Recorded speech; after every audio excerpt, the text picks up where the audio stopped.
እሷን ስታያት ምን ይታያል? አንድ ትልቅ እንቆቅልሽ? ማንም ወንድ ሊፈታት የማይችል ውስብስብ የሂሳብ ቀመር? ወይስ በጥንቃቄ የተሰራች ምሽግ? አብዛኞቻችሁ የምታዩት ይህንን ነው። እሷ ለራሷም ሆነ ለዓለም የምትናገረው ይህንኑ ነውና እኔን መረዳት ከባድ ነው፣ እኔ ውስብስብ ነኝ፣ እኔ እንደሌሎቹ ሴቶች አይደለሁም ትላቸዋለች። ቃላቶቿን እንደ ሰይፍ በጥንቃቄ ትመርጣለች።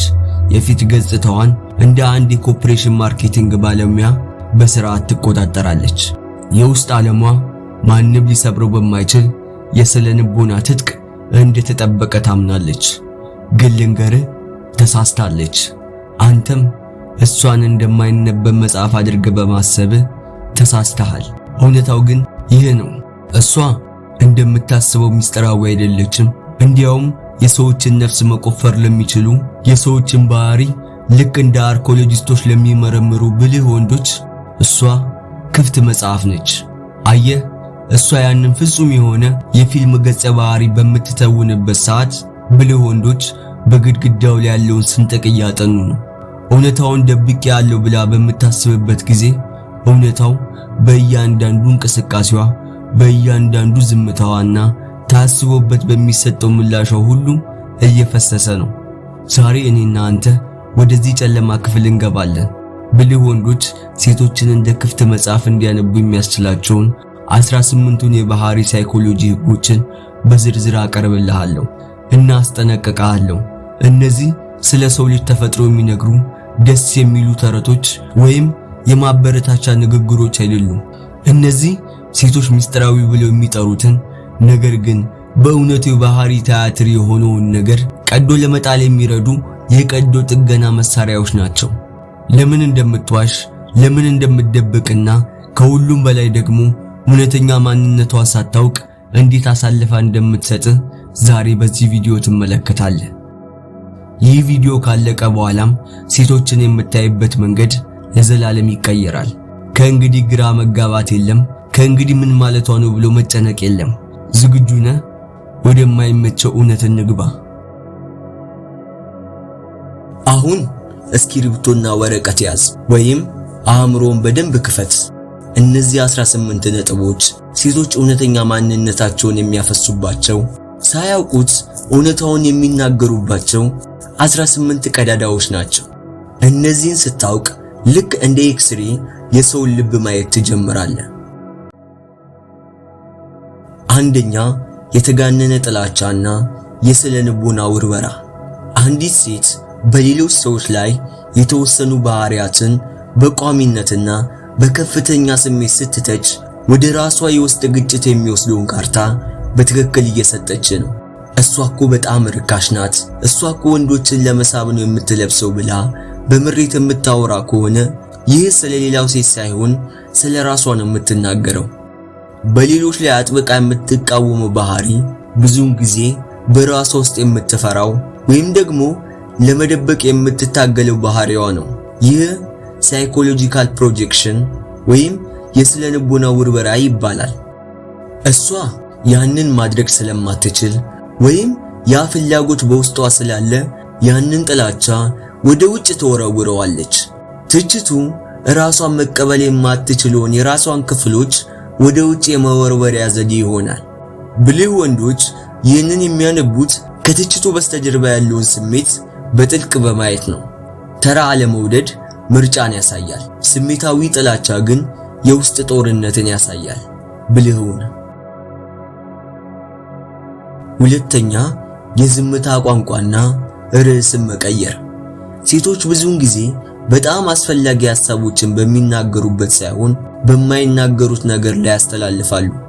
ዝምታ፣ ርዕስን መቀየርና ማድበስበስ ከቃላት በላይ ዋጋ ያለውን መረጃ ይይዛሉ። ስለ ቀድሞ ፍቅረኛዋ ስትጠይቃት በፍጥነት ርዕስ ከቀየረች ወይም ደግሞ ስለ ቤተሰቦቿ ስትጠይቃት መልሷ አጭር ከሆነ እዚህ ጋር ትልቅ ፈንጂ አለ ማለት ነው። በተወሰኑ ርዕሶች ላይ ዝም ስትል ወይም ዝምታን በነርቭ ወሬ ስትሞላ ይህ የምትከላከለውን ስሜታዊ ግዛትን ያሳያል። የተወሰኑ ርዕሶችን የማስወገድ ፍላጎቷ ከውስጣዊ ዓለሟ አላስፈላጊነት ጋር ቀጥታ ተመጣጣኝነት አለው። ዝምታ ባዶ አይደለም። ዝምታ መረጃ ነው። ብልህ ወንድ የጠየቀውን ጥያቄ እሷ ሳትመልስ ስትቀር መልሱን አግኝቷል። መልሱ ይህ ነገር ያመኛል የሚል ነው። ስለዚህ ብልህ መሆን ይጠበቅብሃል ማለት ነው። ሶስተኛ ምክንያት መደርደርና ራስን ማታለል። አንዲት ሴት ለሌሎች ከመዋሸቷ በፊት ለራሷ ትዋሻለች። ራስን ማታለል ሰልፍ ዲሴፕሽን የምንለው ልክ እንደ ስነ ልቦና ማደንዘዣ ሆኖ ያገለግላል።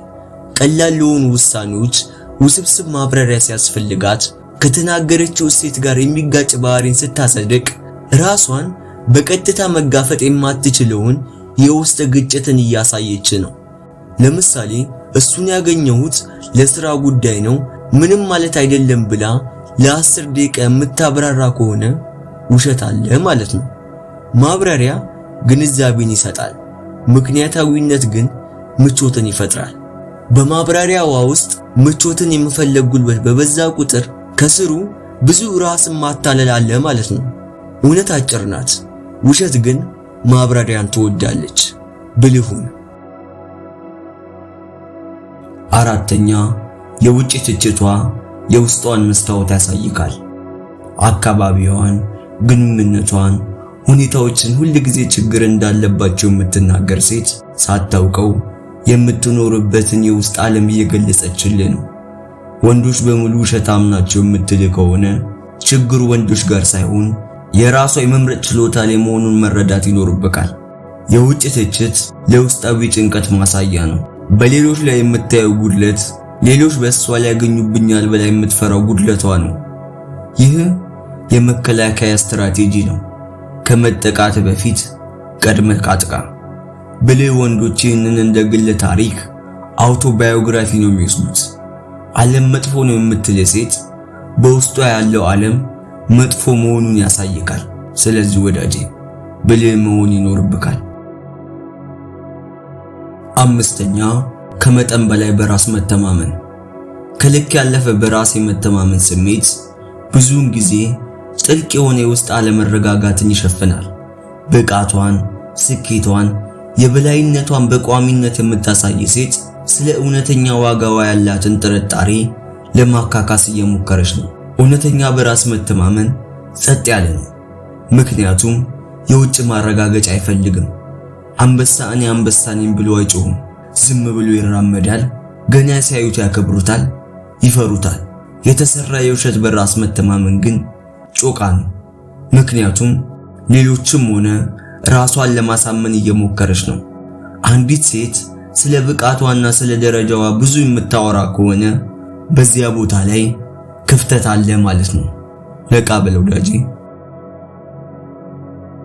ስድስተኛ ማጋነን የፍርሃት ምልክት ነው። ስሜቷን ወይም ደግሞ ልማዶቿን በተመለከተ እጅግ የተጋነኑ ንግግሮች ስትናገር፣ ለምሳሌ እኔ በጭራሽ አልቀናም፣ ሰዎች ስለኔ የሚያስቡት አይጨንቀኝም ብላ የምትናገር ከሆነ በዚህን ጊዜ የምትናገረው ተቃራኒ አመለካከቷን እየገለጸችልህ ነው። ማጋነን ኤግዛጀሬሽን የምንለው ለውስጣዊ ጥርጣሬ የስነ ልቦና ማካካሻ ነው። ፍጹም ደህና ነኝ የምትልክ ሴት ብዙውን ጊዜ ደህና አይደለችም። ብልህ ወንዶች ማጋነንን እንደ ፍርሃት ምልክት ያነቡታል። ጩኸቱ በበዛ ቁጥር የሚሸፍነው ጥልቅ የሆነ አለመረጋጋትን ነው። በጭራሽ የሚለው ቃል በአብዛኛው ጊዜ ሁሌም የሚለውን እውነት ይሸፍናል። ወደ ሰባተኛው ክፍል እንለፍ። ሰባተኛ ማይክሮ ማኔጅመንትና የቁጥጥር ፍላጎት። አካባቢዋን፣ ሰዎችን ወይም ደግሞ ሁኔታዎችን በጥቃቅን ነገሮች ለመቆጣጠር የምትሞክር ሴት በቀጥታ ልትጋፈጠው የማትችለውን የውስጥ ቀውስ እያስተናገደች ነው። የውጭ ቁጥጥር የውስጥ ቁጥጥር ማጣትን ይተካል። ሁሉም ነገር በእቅድ እንዲሄድ የመፈለግ አባዜ ልትቆጣጠረው የማትችለው የውስጥ ስሜት ሲኖር ነው የሚመጣው። ትንሽ ነገር ሲበላሽ የምትረበሽ ከሆነ ያ መረበሽ ስለ ነገሩ ሳይሆን በውስጧ ያለው የከረረ ገመድ ስለተበጠሰ ነው። እሷ የምትፈራው አለመደራጀትን ሳይሆን ስሜቷን መቆጣጠር አለመቻሏን። ስምንተኛ የሞራል ጩኸት። የሞራል የበላይነትን ስነ ምግባርን ወይም ደግሞ መልካምነትን በጩኸት የምታሳይ ሴት በግል ሕይወቷ ውስጥ ላለባት የሞራል ግጭት ወይም ጥፋተኝነት የስነ ልቦና ርቀት እየፈጠረች ነው። እኔ ጥሩ ሰው ነኝ የሚለውን ለማሳየት የሚደረግ ትግል ከውስጥ ካለው ጥሩ አይደለሁም ከሚል ፍርሃት ጋር ይታገላል። በጣም ሃይማኖተኛ መስላ የምትታይ ወይም ስለ ስነ ምግባር አብዝታ የምትሰብክ ሴት አብዛኛውን ጊዜ በጨለማ ክፍሏ ውስጥ ከባድ የጥፋተኝነት ስሜት አላት። እውነተኛ ሞራል ማስታወቂያ አይፈልግም። ነቃ በል ወዳጄ። 9ኛ የመታየት ሽብር። አብዛኛውን የሴቶችን ባህሪ የሚገፋፋው ፍርሃት አይደለም፣ ይልቁንም በእውነት መታየትና መገለል ወይም being truly seen and rejected ነው። ይሄኛው የመታየት ሽብር እውነተኛ ማንነቷን ደብቃ የተመረጡ ክፍሎችን ብቻ እንድታሳይ ያደርጋታል። ፎቶዋን ብዙ ጊዜ ኤዲት የምታደርግ፣ ያለ ሜካፕ መታየት የምትፈራ፣ ሁሌም ፍጹም ለመምሰል የምትሞክር ሴት እውነተኛ ፊቷ ከታየ አልወደድም የሚል ትልቅ እምነት አላት። ይሄኛው ጥበቃ እሷ የምትፈልገውን እውነተኛ ግንኙነት እንዳትመሰርት ይከለክላታል። 10ኛ ትኩረት መፈለግ። ትኩረት፣ ማረጋገጫ ወይም ዕውቅናን በቋሚነት የምትፈልግ ሴት ልረሳ እችላለሁ ወይም ደግሞ ዋጋ ቢስ ነኝ የሚል ጥልቅ ፍርሃት አለባት። በማህበራዊ ሚዲያ ላይ የምትለጥፈው፣ በየቦታው የምትታየው መታወስ መፈለግ የመረሳት ሽብርን ስለሚሸፍን ነው። ትኩረትን መፈለግ ምርጫ ሲሆን፣ ትኩረት ማጣት አለመቻል ግን የህልውና ፍርሃት ነው። የትኩረት ሱሰኛ የሆነች ሴት በውስጧ ያለውን ባዶነት በሌሎች ሰዎች አይን ለመሙላት እየሞከረች ነው። 11ኛ የተቀበረ ቅናት። አንድን ሰው እንደምትጠላ ወይም ደግሞ እንደምትንቅ ስትገልጽ ብዙውን ጊዜ በቀጥታ ልታምነው የማትችለውን ቅናት እያስተናገደች ነው። እሷን አልወዳትም ዝም ብላ ነው ስትል ምክንያቱ ግልጽ ካልሆነ ምክንያቱ ቅናት ነው ማለት ነው። ጥላቻ የሌላ ሰው ያለውን ነገር እኔም እንዲኖረኝ እፈልጋለሁ የሚለውን ተቀባይነት የሌለውን ስሜት ለመግለጽ የሚረዳ ማህበራዊ መንገድ ነው። የምትጠላው ሰው ብዙውን ጊዜ እሷ የምትፈልገው ነገር አለው ማለት ነው። ስለዚህ ማሰብ ይኖርብሃል። 12ኛ ስሜታዊ አመክንዮ። ሴቶች የሚናገሩት ከምክንያታዊ ትንታኔ ተነስቶ አይደለም። መረጃን የሚተረጉሙትና ውሳኔ የሚሰጡት ስሜታዊ ቁስል ውስጥ ሆነው ነው። ስለዚህ ከሷ ጋር በሎጂክ መከራከር ዋጋ የለውም። ለምን እንዲህ ታደርጊያለሽ? ይህ ትርጉም አይሰጥም ብትላት እሷን አይገባትም። ምክንያቱም ህመሙ ቀዳማዊ ነው፣ ሎጂኩ ግን ሁለተኛ ነው። የምትናገረው ነገር ስሜቷን ለማረጋገጥ የተፈጠረ እንጂ እውነታውን ለመግለጽ አይደለም። ስለዚህ መከራከር አይኖርብህም። 13ኛ የልጅነት ድግግሞሽ።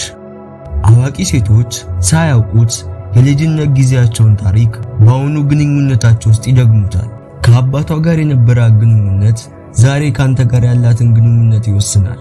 አባቷ የራቃት ከሆነ አንተ እንድትርቃት ወይም እንድትጠጋት ትፈልጋለች። የምላሻቸው ንድፍ በዘፈቀደ የሚደረግ ነገር አይደለም። ብልህ ወንዶች ተማሪዎች ናቸው። እነሱ ንድፍን ያጠናሉ። እሷ ካንተ ጋር የምትጠላው ካንተ ጋር ሳይሆን ከልጅነት ጥላዋ ጋር ነው። ስለዚህ ጠንቀቅ ማለት ይኖርብሃል። 14ኛ የተሰራ ነፃነት። ነፃነትንና ራስን መቻል በጭወት የምታወሽ ሴት ብዙውን ጊዜ ግንኙነትና ድጋፍን በጽኑ ትፈልጋለች። I am strong independent woman እያለች የምትዘምር ሴት ውስጧ ጥገኝነትን በጽኑ ይፈልጋል። ነገር ግን ይህንን ፍላጎት ማመን ጠንካራ ነኝ የሚለውን እምነቷን ስለሚገፋባት ነው ወደ ጎን የምትተው። ይህኛው የነፃነት ትወና የምትፈልገውን ግንኙነት እየገፋች እንደማትፈልግ የመናገር ፓራዶክስን ይፈጥራል። የነፃነት ጥያቄዋ በጠነከረ ቁጥር የምትክደው የጥገኝነት ፍላጎት ጥልቅ ነው። ብልህ ወንድ ይህንን ሲያይ እሺ ሂጂ አይላትም፣ እንደማይሽ አውቃለሁ ይላታል። 15ኛ የተደበቀ ፈተና። ሴቶች ወንዶችን የሚፈትኑት ስለሚጠላቸው አይደለም፣ ይልቁንም ይሄ ወንድ ስሜቷን መሸከም የሚችል ጥንካሬ አለው ወይ ብለው ለማረጋገጥ ነው። በትንሽ ነገር የምትነጫነጭ ከሆነ አንተን ለማበሳጨት ሳይሆን አንተ ተረጋግተህ መቆም ትችል እንደሆነ ለማየት ነው። መረጋጋት ደህንነት ይሰጣታል፣ ብስጭት ግን ፍርሃቷን ያረጋግጣል። ምስሉን ወዳጄ። 16ኛ የሰውነት ቋንቋ አለመጣጣም። ቃሏ እሺ ሲል ሰውነቷ ሲሸማቀቅ ወይም ደግሞ ሲርቅ እውነቱ ያለው ሰውነቷ ጋር እንጂ ቃላቶቿ ላይ አይደለም። ሴቶች ቃላትን ለመቆጣጠር የሰለጠኑ ናቸው። ነገር ግን ሰውነታቸውን መቆጣጠር በፍጹም ይከብዳቸዋል። አይኖቿን የምታሽከረክርበት መንገድ፣ እጆቿን የምታጣምርበት መንገድ ከቃላቶቿ በላይ ይናገራሉ። ስለዚህ አፏን ሳይሆን ሁኔታዋን ተመልከት። 17ኛ የድምጽ ቃና ሚስጥር። ድምጿ በድንገት ሲቀየር ወደ ሕፃን ልጅ ድምጽ ወይም ወደ ጠበኛ ድምጽ ሲቀየር ያንን ስሜት የሚቆጣጠረው የትኛው ማንነቷ ክፍል እንደሆነ ይነግርሃል። የሕፃን ድምጽ ስታወጣ እንክብካቤን እየፈለገች ነው፣ ስትጮህ ደግሞ እየፈራች ነው።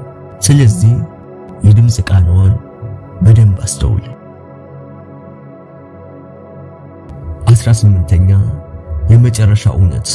ሁሉም ለመዳን እየሞከረ ነው። ይህ የመጨረሻውና ትልቁ እውነት ነው። የምታያቸው ባህሪያት በሙሉ እሷን ለመጉዳት ወይም ደግሞ አንተን ለማታለል የተሰሩ ሳይሆኑ እሷ በህይወት ለመቆየትና ደህንነት እንዲሰማት የፈጠረቻቸው ብልህ ስልቶች ናቸው። ይህንን ስትረዳ ፍርድ ወደ መረዳት ይቀየራል። አሁን ይህንን ሁሉ የኤክስሬ እይታ አግኝተሃል። ጥያቄው በዚህ ምን ታደርጋለህ የሚለው ነው። አብዛኛው ወንድ ይህንን መረጃ ተጠቅሞ ሴቶችን መጥላት ይጀምራል። አየህ፣ ሁሉም ውሸታሞች ናቸው ይላል። ግን ይህ የደካማ ወንድ አስተሳሰብ ነው። እኔ የምፈልገው አንተ እንድትረዳ ነው። ሴቶች በዚህ የይስሙላ ቲያትር ውስጥ ዋና ተዋናዮች የሆኑት ስለፈለጉ አይደለም። እውነተኛ ተጋላጭነትን በሚቀጣ ዓለም ውስጥ ለመኖር ለራሷ እየዋሸች ስለሆነ ነው። ምንም ያህል የስነ ልቦና ትጥቅ፣ የባህሪ ቁጥጥርና ስሜታዊ ኢንክሪፕሽን ቢኖር እውነቱ መውጣቱ አይቀርም። ብልህ ወንዶች እነዚህን ጊዜያት ያድናሉ። ባህሪዋን በግል ከመውሰድ ይልቅ ከበስተጀርባ ያለውን ንድፍ ያያሉ። ምክንያታዊ ያልሆነች ሲመስል ይሰማ የነበረው ቁጣ በስነ ልቦና ታሪኳ መነጽር ስታየው ትርጉም ወደሚሰጥ መረዳት ይቀየራል። ይህ ማለት እሷን ታሳድዳለህ ማለት አይደለም። ይልቁንም ጨዋታውን ስላወቅ በጨዋታው አትበለጥም። ለምን እንዲህ ያለች ብለህ አትጨነቅም። አሁን የመከላከያ ትጥቋን ለበሰች ብለህ ፈገግ ትላለህ። የሴቶችን ስነ ልቦና የማንበብ የመጨረሻ ፓራዶክስ ይህ ነው። የስነ ልቦና ትጥቃቸው ዘልቀ ማየት ስትችል ይበልጥ ትማረካለህ እንጂ አትጠላም። ምክንያቱም ትወናው ጥበቃ እንጂ ማታለል እንዳልሆነ ስለምትረዳ። ሴቶች ውስብስብ የሆኑት ተፈጥሯቸው ስለሆነ ሳይሆን በቀላሉ መነበብ ዋጋ እንደሚያስከፍል ስለተማሩ ነው። ሚስጥራዊነቱ ጥበቃ ነው፣ ግራ ማጋባቱ የመዳን ስልት ነው። ዛሬ ነገርኩን እነዚህ 18 የስነ ልቦና እውነታዎች በሴቶች ላይ የምትጠቀማቸው የጦር መሳሪያዎች አይደሉም። ይልቁንም ካምፎላጁን አልፈ እውነተኛዋን ሴት እንድታይ የሚረዳ መነጽሮች ናቸው። ብልህ ወንዶች ግባቸው መከላከያውን መስበር ሳይሆን መከላከያው አስፈላጊ የማይሆንበትን ዓለም መፍጠር እንደሆነ ያውቃሉ። እውነተኛ ወንድ ከሆንክ አንተ ጋር ስትሆን ማስመሰል እንደማያስፈልጋት ይሰማታል። ያኔ ብቻ እውነተኛውን ሴት ታገኛለህ። በዚህ ቪዲዮ ጥሩ ትምህርት እንዳገኛችሁበት ተስፋ አደርጋለሁ። በሚቀጥል የሚገርም ቪዲዮ እስከምንገናኝ ድረስ ቸር ቆዩልኝ ባይ